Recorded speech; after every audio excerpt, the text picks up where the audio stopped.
नमस्ते सभी को। उम्मीद करता हूं कि आप सभी परिवार समेत स्वस्थ और सानंद होंगे। पिछले दिनों सोशल मीडिया और समाचार पत्रों में स्कूलों के बारे में बहुत सारी चीजें लिखी गई, स्पेशली फीस कम करने के बारे में, ऑनलाइन शिक्षा के बारे में बहुत सारी चीजें लिखी गई। मन थोड़ा व्यथित था। मैंने सोचा कि मैं आपसे बात करूं और एक स्कूल की साइड से सोचने के लिए आपको बात करूं, जिससे आप सही निर्णय ले सकें। वो 23 मार्च का दिन था जब अचानक से लॉकडाउन हुआ। सारी चीजें रुक सी गई। स्कूल, कॉलेजेस, मॉल सारे बंद हो गए। जिंदगी जैसे ठहर सी गई थी। कुछ दिनों तो बहुत अच्छे से पिकनिक के रूप में बीते। हमें 31 तारीख को रिजल्ट देना था और 2 अप्रैल से हमारी नई सत्र की शिक्षा शुरू करनी थी।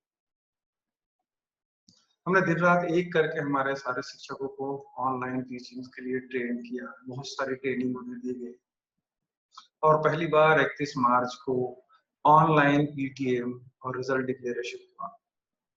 2 तारीख से बच्चों की नियमित कक्षाएं चालू हो गई। जैसे जैसे समय बीतता गया, हमारी परेशानी बढ़ने लगी। लोगों की आर्थिक परेशानी, सामाजिक परेशानी, शारीरिक परेशानी बढ़ने लगी। तब लोगों को समझ में आया कि यार ये कोरोना तो हमने जितना सोचा था उससे कुछ ज्यादा भयावह है। समय के साथ साथ जैसे जैसे परेशानी बढ़ती गई, स्कूल प्रशासन ने निर्णय लिया कि जो भी हमने फीस बढ़ाई हुई है हम वापस लेते हैं।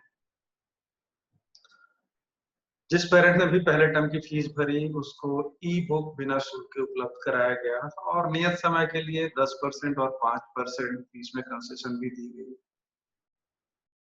इन सहूलियतों से पालकों को बहुत राहत मिली। ये पैंडेमिक हम सभी के लिए नया है, चाहे वो कोई इंडिविजुअल हो, चाहे कोई इंस्टीट्यूशन हो। सभी के सब अपनी अस्तित्व की लड़ाई लड़ रहे हैं। इस समय पे बहुत सारी बातें की जा रही हैं, no school, no fees, 50% fees में रिडक्शन किया जाए। जब हमने पालकों से बात करी, इंडिविजुअल पालकों से बात करी और सारे पालकों से बात करी, तो ये आश्चर्यजनक तथ्य समझ में आया। पालकों ने कहा कि सर हम फीस देने के लिए सक्षम तो हैं, लेकिन हम फीस इसलिए नहीं दे पा रहे हैं कि हमें दूसरे पालकों का, दूसरे ग्रुप्स का या बाहरी व्यक्तियों का दबाव है और इस कारण हम फीस नहीं दे पा रहे हैं। डियर पेरेंट्स, आपके फीस ना देने से स्कूल बहुत अच्छे से रन नहीं कर सकता। आपको मालूम है ये प्राइवेट स्कूल्स हैं, इसे गवर्नमेंट से कोई भी कंट्रीब्यूशन नहीं मिलता है। इसका सोर्स ऑफ इनकम का सोर्स केवल आपकी फीस होती है और अगर आपकी फीस समय पे जमा नहीं हुई तो स्कूल के फंक्शनिंग में बाधा उत्पन्न होती है। कुछ पालक मेरे पास आए थे, बोले कि सर स्कूल की फीस 50% तक कम की जानी चाहिए और उनका तर्क था कि हम स्कूल का इंफ्रास्ट्रक्चर यूज नहीं कर रहे हैं, हम लैब यूज नहीं कर रहे हैं, लाइब्रेरी यूज नहीं कर रहे हैं, हम ग्राउंड नहीं यूज कर रहे हैं, तो स्कूल का खर्च कम हो रहा है, इसलिए स्कूल की फीस में 50% तक की कटौती की जाए। अगर आप लाइब्रेरी, लैब या ग्राउंड यूज नहीं कर रहे हैं तो आपको कैसे लगता है कि स्कूल का खर्चा कम हो रहा है? आपको मालूम है स्कूल के सारे खर्च लगभग फिक्स्ड नेचर के हैं, चाहे वो एम्प्लॉयज की सैलरी हो या स्कूल बिल्डिंग और ग्राउंड का किराया हो, इसमें कोई कमी होने की गुंजाइश ही नहीं। तो इस लॉकडाउन में हमारे खर्चे कम नहीं हुए। हाँ, थोड़ा बहुत बिजली का बिल या स्टेशनरी का खर्च कम हुआ है, जिसका प्रतिशत बहुत ही कम है। कुछ पेरेंट्स का तर्क ये था कि मेरा बच्चा ऑनलाइन क्लास अटेंड ही नहीं कर रहा है तो मैं फीस किसकी दूं।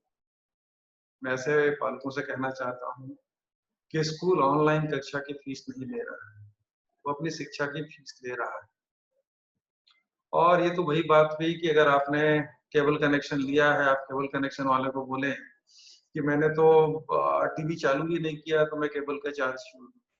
तो केबल वाला तो आपसे चार्ज लेगा ही जब तक आप उसका कनेक्शन कंटिन्यू रखते हैं। आप टीवी चालू करते हैं, नहीं करते हैं, उससे उसे कोई मतलब नहीं।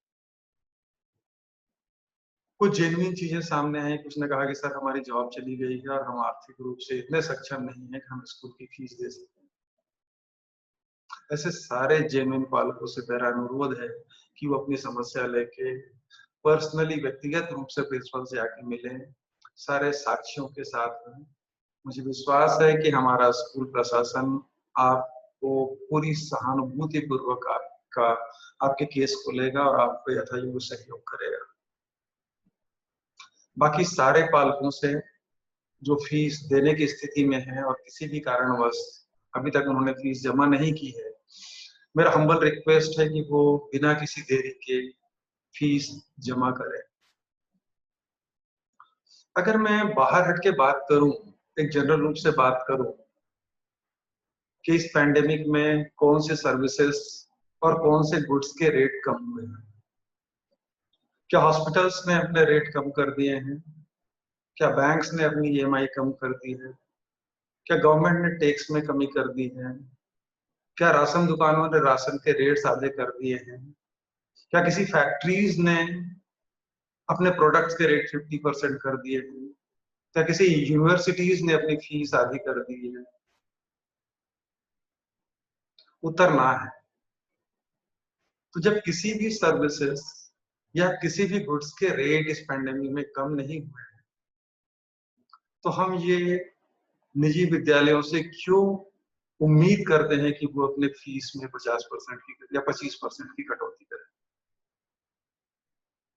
सम्मानित पालकों, स्कूल्स ने अपनी सर्विसेज पिछले 6 महीने से बहुत कम फीस कलेक्शन के साथ भी जारी रखी हुई है। बहुत सारे पालकों के लिए 6 महीने में 6 महीने तक उन्हें कोई फीस नहीं मिली। उनके लिए हमने सर्विसेज कंटिन्यू 6 महीने तक की है बिना फीस के। इससे ज्यादा सपोर्ट आप क्या लेंगे और इससे ज्यादा सपोर्ट आपको क्या चाहिए? आज की स्थिति में पालकों के सपोर्ट की सबसे ज्यादा जरूरत है हमें। आप सभी जो भी सक्षम पालक हैं, किसी भी कारण से उन्होंने फीस जमा नहीं की है, तुरंत जल्दी से जल्दी अपनी फीस जमा करें, जिससे हम आपके बच्चों की शिक्षा निर्बाध रूप से जारी रख सकें। मुझे ऐसा लगता है कि फीस कम करने, बढ़ने, इसका निर्णय हमें प्रशासन और न्यायालय पे छोड़ देना चाहिए, क्योंकि गवर्नमेंट या न्यायालय की बात, कोर्ट की बात सारे लोगों को माननी ही पड़ती है। हम किसी भी रूप में अपने बच्चे के विद्यालय को अस्थिर ना करें, न ऐसे अस्थिर करने वाले तत्वों का साथ दें। आपको मालूम है किसी भी क्षण जब भी स्कूल खुलेगा, कोविड को ध्यान में रखते हुए हमें बहुत सारे आमूल-चूल परिवर्तन करने होंगे। कक्षाओं में स्ट्रेंथ आगे करनी पड़ेगी। आधे बच्चे स्कूल में आके पढ़ेंगे और आधे बच्चे घर में रहेंगे और उनकी शाम को ऑनलाइन क्लासेस होगी। दूसरे दिन जो बच्चे शाम को ऑनलाइन क्लासेस किए हैं, वो बच्चे स्कूल में आके पढ़ेंगे और जिन्होंने स्कूल में पढ़ाई की है फिजिकली, वो ऑनलाइन क्लासेस करेंगे। इस तरह से स्कूल को 2 बार दिन में पढ़ाई करानी पड़ेगी, उसकी सर्विसेज बढ़ जाएगी। कोविड से सुरक्षा के लिए बहुत सारे उपाय भी किए जाएंगे। रोज 2-3 बार पूरा स्कूल सैनिटाइज किया जाएगा, पूरे क्लासेस में सैनिटाइजर्स रखे जाएंगे, बच्चों को उस तरह से ध्यान रखा जाएगा। तो इन सब में भी बहुत सारा कॉस्ट इन्वॉल्व होने वाला है। सो प्रिय पालकों, मैं आपसे उम्मीद करता हूं कि आप जिन्होंने भी अपनी फीस अभी तक नहीं जमा की है और वो सक्षम है, जल्दी से जल्दी अपनी फीस जमा करें। और जिन्होंने अपनी फीस जमा कर दी है, मैं उन्हें हृदय से धन्यवाद देता हूँ और उनसे इसी तरह की सहयोग की उम्मीद करता हूँ। जिन पालकों को जेन्युइन परेशानी है, वो व्यक्तिगत रूप से आके प्राचार्य से मिले साक्ष्यों के साथ, जिससे हम उनका सहयोग कर सकें। धन्यवाद। आपका दिन मंगलमय हो। अपना ध्यान रखिए, परिवार का ध्यान रखिए और अपने स्वास्थ्य का ध्यान रखिए। धन्यवाद।